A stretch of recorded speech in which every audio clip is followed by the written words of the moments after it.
Olá, estamos de volta. Hoje, quarta-feira, dia de Mais Mulher falar sobre mães e filhos do coração. Nós convidamos a psicóloga Karina Comelli Alberton. Ô, engasgado, hein? Até parece que não veio aqui ainda, né? Faz parte. Faz parte. Agora, diz uma coisa pra gente, precisa ter um preparo, né? Existe aquela mãe do coração que antes precisa preparar-se muito para receber um filho do coração também. Exatamente. Adotar uma criança exige o mesmo preparo do que ter um filho, né? De qualquer forma vai ser um filho. Então, claro que não existe um manual para a gente ser mãe, né? Não tem aquilo, ai, posso fazer ou ai, não posso fazer. A gente sempre deve buscar informação, né? E independente de ser um filho gerado por si ou adotado, ela deve ter um preparo para tudo isso, ainda mais quando é uma adoção tardia. Às vezes a mãe ela não está no pique da criança de 5, 6 ou 10 anos, então é necessário que ela tenha informação o que acontece em cada idade. É verdade, sim, bem colocado isso. Às vezes é normal, por exemplo, uma criança de 6 anos querer comer com a mão e às vezes a mãe ela não sabe disso, então acha que ai, feio, não faz isso. Claro que tu deve educar para que ela use os talheres, mas é que é normal para a idade dela, é normal que numa adolescência ela diga mãe te odeio. E às vezes a mãe não está preparada para escutar isso. Então, independente de ser uma adoção ou não, a mãe deve saber o que é natural para cada idade da criança. Agora, é interessante tu falares isso, né? Esse mãe te odeio. Que geralmente quando os filhos falam mãe te odeio, é um mãe te odeio da boca para fora. Exatamente. E é duro uma mãe escutar isso. Mas é na força da raiva, assim como existe a criança apanhar na raiva da mãe, porque na verdade não há um sentido para isso, né? É muito mais efetivo a mãe conversar. É na ira que a mãe faz isso, exatamente. Né? Então é muito melhor conversar e isso é independente de um filho adotivo ou não. O negócio é saber o que tem para cada idade. Então realmente é necessário que a mãe se prepare antes, né? Exatamente. Psicologicamente, principalmente, né? Lógico, a gente sabe que materialmente também. Nós tivemos ontem e anteontem aqui a participação da doutora Silvana Zardo Francisco, falando sobre a adoção no Brasil, né? Pelo lado jurídico, pela questão jurídica mesmo, processos legais, né? Essas questões dos trâmites legais, de como deve ser feito.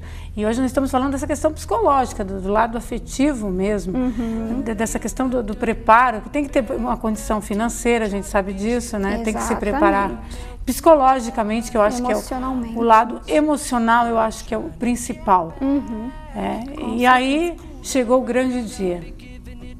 Porque já não basta aquelas decepções que muitas mulheres têm de a cada mês aquela espera, né, da gestação e que não vem. A partir do momento que ela sangra e que vem a menstruação é uma grande frustração. Com certeza. É uma ansiedade, né, que é gerada a cada dia. Meu Deus, e conheço muitas mulheres que sofreram com isso e que sofrem ainda com isso. E até elas tomarem realmente a iniciativa e tomar a decisão de que realmente vão adotar um filho e que muitas, inclusive, quando adotam, logo em seguida elas engravidam. Porque daí baixa a ansiedade. Baixa a ansiedade e com isso interfere, porque a ansiedade a gente sabe que interfere muito, né? Então, muitas acontecem isso. Eu tenho uma amiga bem chegada que foi assim, depois que adotou o filho, logo em seguida ela engravidou. Tentou de tudo, fez tudo quanto é tratamento, não conseguiu. Quando adotou, um ano depois ficou grávida. Mas graças a Deus ela salvou uma vida, né? Salvou uma vida. Porque às vezes a gente tem a ideia de que as crianças que estão em instituição estão bem protegidas, pelo menos não estão nas ruas. Tudo bem, é um problema a menos, né? De pelo menos não estar na rua, mas isso não quer dizer que ela não esteja sofrendo. Porque foi feita até uma pesquisa no Rio Grande do Sul, numa casa, uma casa lar que eles chamam, orfanato. E o sentimento de rejeição dessas crianças eram muito grandes. Imagina. Porque daí às vezes elas estão com 10 anos numa casa e aí são escolhidos os outros coleguinhas delas e aí vem o sentimento de não fui escolhido porque não sou bom. E esse sentimento eles carregam às vezes para a vida, né? Então é por isso é importante o acompanhamento dessa criança, depois mesmo da adoção, até dos pais, para acolher e saber lidar com esse sentimento de rejeição que a criança pode ter. Não é uma afirmativa, a gente não pode dizer que vai ter, mas pode ter. E a doutora Silvana, ela falou em relação a essa questão, avaliação psicológica que é feita, né? Isso.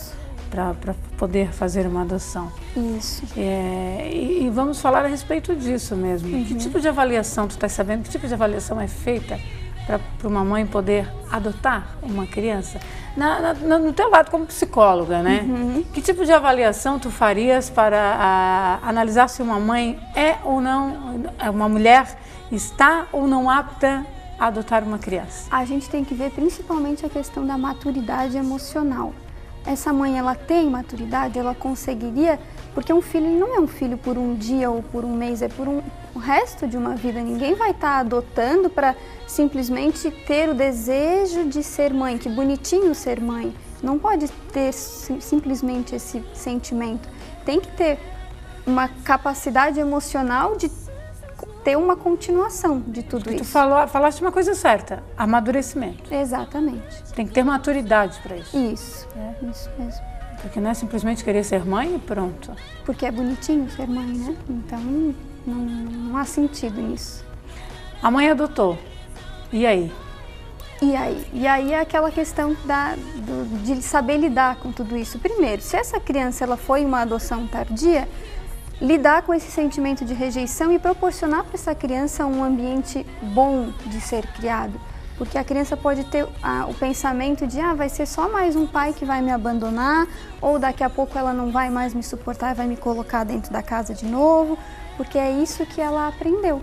Porque provavelmente ela já deve ter passado por outras situações, já deve ter vivido outras situações. Que são de crianças que são retiradas de pais e mães. Ou abandonadas por pais e mães, né? Então, ela pode acreditar que vai ser só mais um pai que vai ficar com ele há algum tempo e depois vai jogar ela na casa novamente. Realmente. Então, ter um ambiente saudável, ter paciência para conversar com esse filho, porque educar leva tempo. Às vezes os pais acham que não, que é se preocupar com o tênis que está jogado na sala. Será que isso é tão crucial assim? Será que vale a pena apanhar, agredir a criança? Seu filho, agredir por causa dessa situação? Então, educar leva tempo e os pais nem sempre acreditam nisso. Agora isso é muito complicado, né, de colocar isso na cabeça dos pais.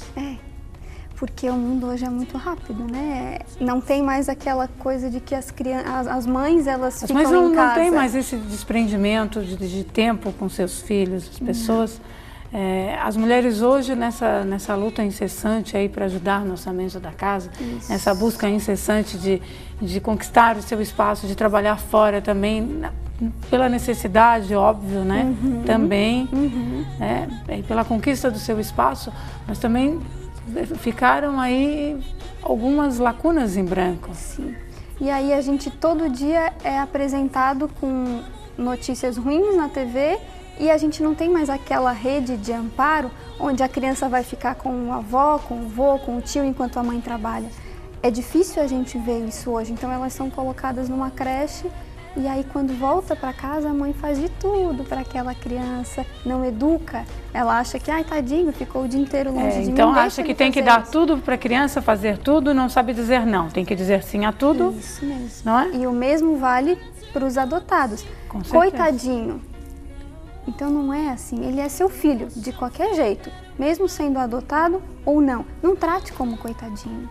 Ótimo isso, nós vamos dar continuidade nesse não trate como coitadinho, daqui a pouquinho. A gente volta após um breve intervalo. Não sai daí.